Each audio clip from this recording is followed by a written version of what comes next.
This will be the most fun you've ever had. 12 gauge aluminum. Or is it 14? I think it's 14 gauge. That much. Take exactly that much, whatever that is. I think it's 8 inches, 16 centimeters. Make a little loop.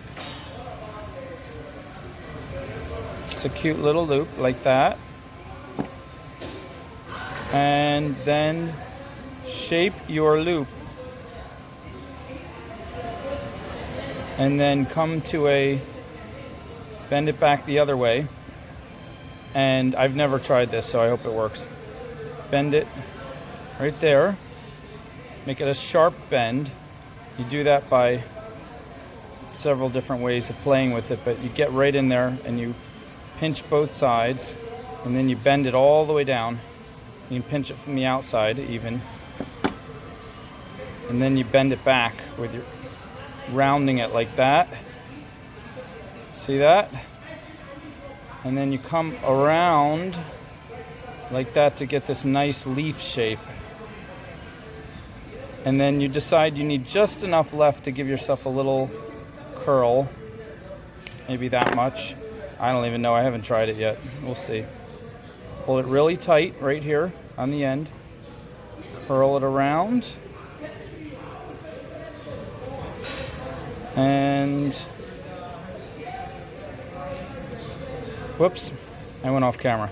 Anyway, you're just holding it right there and curling it.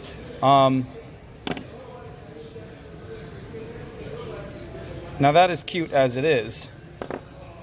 You could actually have this curve down and come back up and be a heart.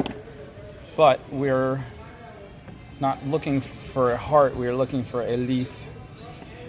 You know what, I'm gonna curl this a little bit more to match. That's kind of cute.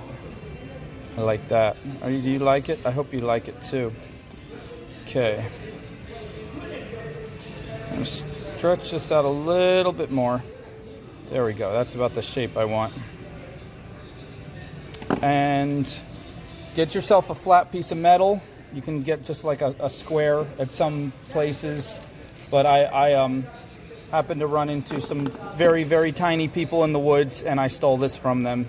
And they couldn't catch me because their legs were so little and stumpy. So anyway, this is a baby anvil. And I get hammered on the tabletop like I showed in the last video, but it like makes a lot of vibrations and makes really loud noise.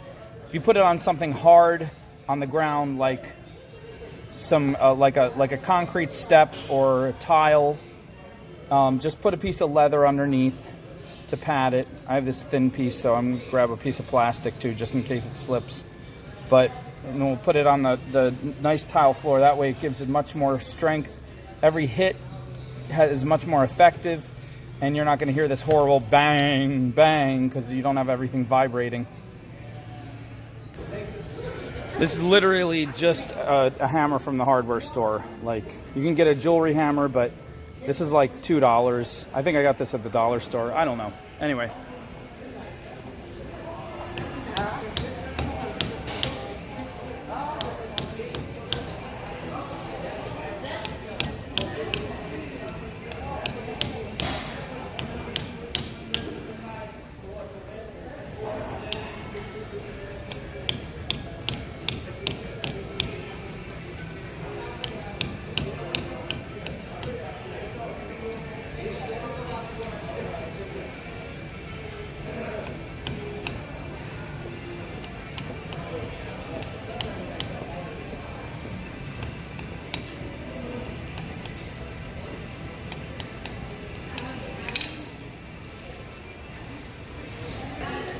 See all those cool marks there? Now, you can still bend it a little bit. It has a little bit of strength left, but a little bit of bendiness left, but it's pretty strengthened by that, whereas aluminum's normally very soft. So you don't want to cross the metal while you are hammering, because it'll break. If you put one piece of metal across another and hammer it, it'll make a weak spot, and if it doesn't break now, it'll break eventually. But I was going to have these just like this, but I don't know if that might be a little weak right there. So I might put a jump ring right there. I think I'm going to do that. I could also cross this over and wrap this loop around, but I haven't tried that. Maybe I'll try that on the next video, because I just like this shape and I want to keep it like this. So anyway, I did not hammer the very, very tip of this curl right here, because that's where I want to put the earring hook. And if you hammer it too flat, those earring hooks, the loop on them is very small. If you hammer it too flat and it spreads out too much, that you might not be able to get it in, then you'll be stuck having to put a couple jump rings, and that'll make it longer. So I managed to get the hammer right up to there and just leave the very end rounded. Let's see if this works. This is a little teeny tiny 6mm amethyst and 4mm African turquoise. It's actually a dyed jasper, but if you need to find it online, it's referred to as African turquoise. And I'm just going to take regular silver plated wire, 20 gauge. I'm only taking about 2 inches. That's probably too much, but anyway, just stack these guys on here. Oops. Take one end, doesn't matter. Give yourself about 1/2 centimeter, like 1/3 of an inch. Bend a right angle, like that, and then get it right on the tip of the pliers, and roll it, reposition, roll it, and roll it all the way up until you have a tight little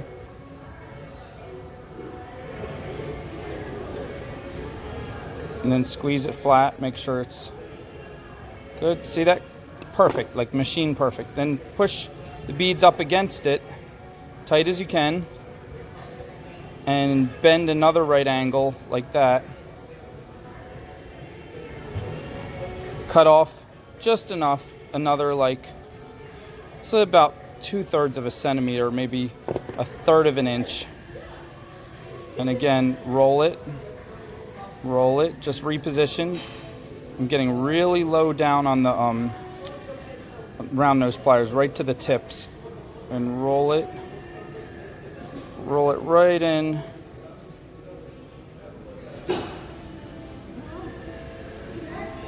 Right in like that. Give it a few good squeezes. Make sure they're even.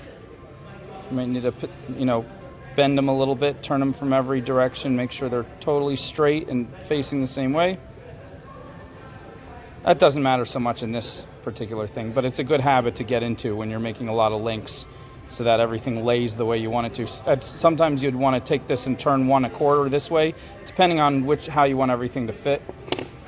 All right, let's see. Perfect. So now all we need is one slightly bigger silver jump ring. One jump ring here to hold those tight so this doesn't snag, even though it's pretty strong. But let's say it gets caught on a piece of hair and someone yanks it, right? You don't want that. And then the earring hook, and we're done. So easy. I'm gonna use a 10mm to connect these two right there. That might be enough. It might be too much. 6mm, hopefully will be enough to just hold those two parts right there. Voila.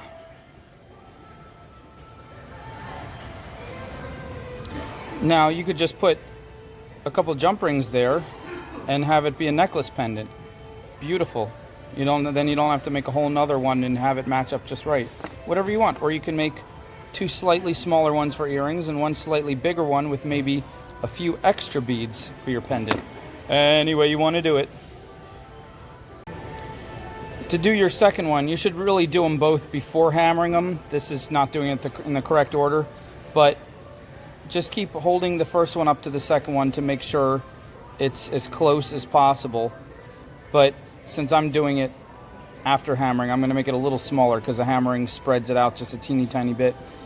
And do it exactly the same, and then just flip the second one over like that, and that way you get matching earrings that are mirror image like most earrings are. But remember, they're never going to be exactly perfect, and you shouldn't try to make them be perfect, because first of all, they're handmade. Second of all, nobody's going to come with microscopic tools and test it and care. They're just going to see the overwhelming whole, which should look very beautiful, because you are a very amazing artist.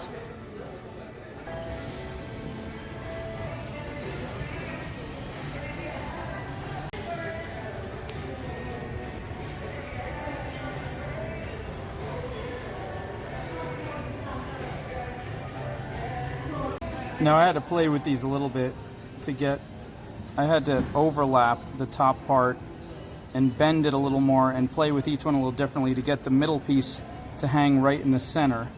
So there's nothing wrong with that. If yours isn't hanging right, to test it from all angles and mess with it, readjust it. Even after they're hammered, there is some give and you can bend a little bit more. And having the jump ring over there helped it to slide evenly. So that was good. I did it after putting the jump ring on.